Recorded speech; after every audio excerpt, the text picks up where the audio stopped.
You know, there's a whole complex world inside each of us, right?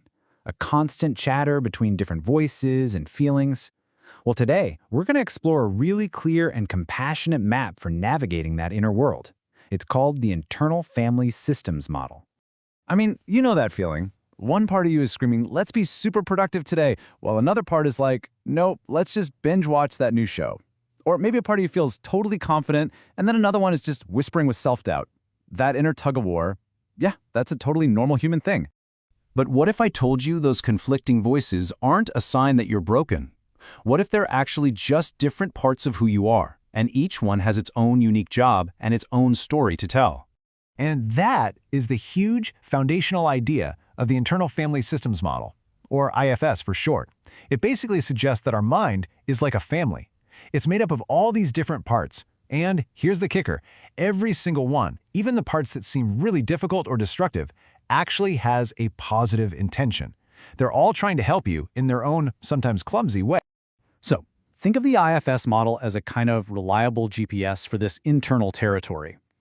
It gives us a framework to recognize and, actually talk to these parts. It helps us navigate our own minds with a whole lot more clarity and a lot more compassion. And this isn't just some cool intellectual exercise, Really getting to know these parts of yourself is an absolutely crucial first step toward becoming more self-aware and, ultimately, toward emotional healing. All right, so who are the members of this inner family? Well, IFS basically groups them into three main types, and each one has a very distinct role to play. Let's meet them.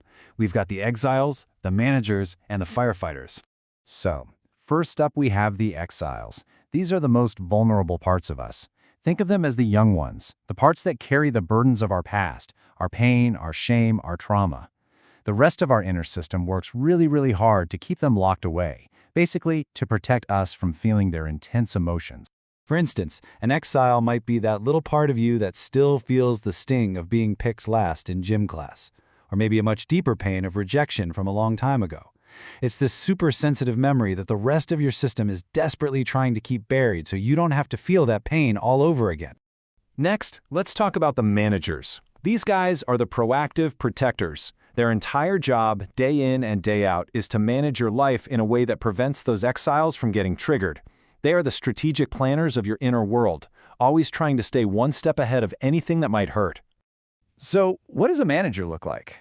Well, it might show up as that intense inner critic, or a serious people pleaser, or a perfectionist.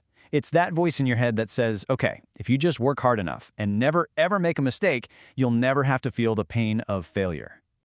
But, sometimes no matter how hard the managers try, an exile gets triggered anyway. And that's when the firefighters come rushing in.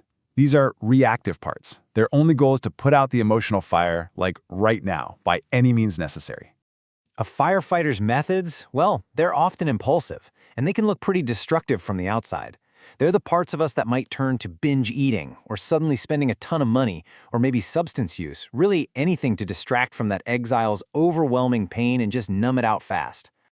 So you see, both managers and firefighters are trying to protect us, but their strategies are complete opposites. The managers are proactive. They try to control everything to prevent the pain, but the firefighters, they're reactive. They jump in to numb the pain after it's already shown up.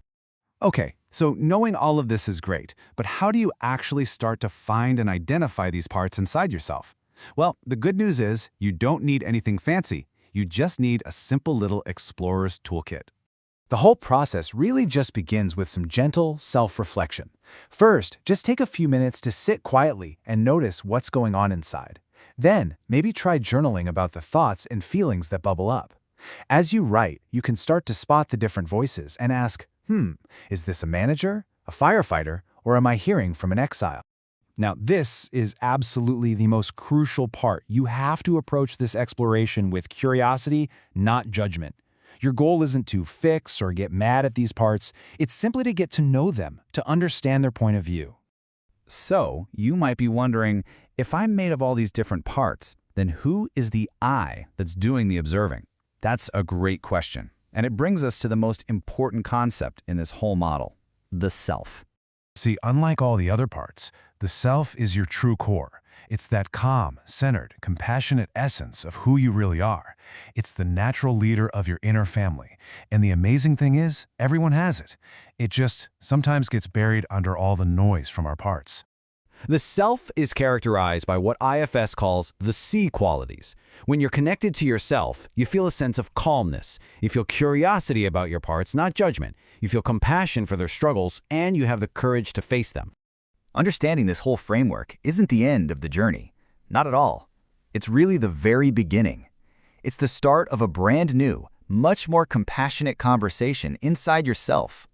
And this is so important to remember. The point of IFS is never to get rid of your parts. You're not trying to fire the firefighters or exile the exiles. The real goal is to heal the whole system by having yourself, your core, listen to, understand, and build a relationship with every single one of your parts. The best way to think about it is this. Treat each part with genuine curiosity and kindness. Acknowledge that every single part, even the ones that cause you the most trouble, has been working so hard to protect you. Real healing starts when we can finally see their efforts and thank them for the jobs they've been doing. So, we'll leave you with this thought. You now have a basic map to your own inner world. The only question left is, where will your curiosity take you first? Which part of you is just waiting to finally be heard?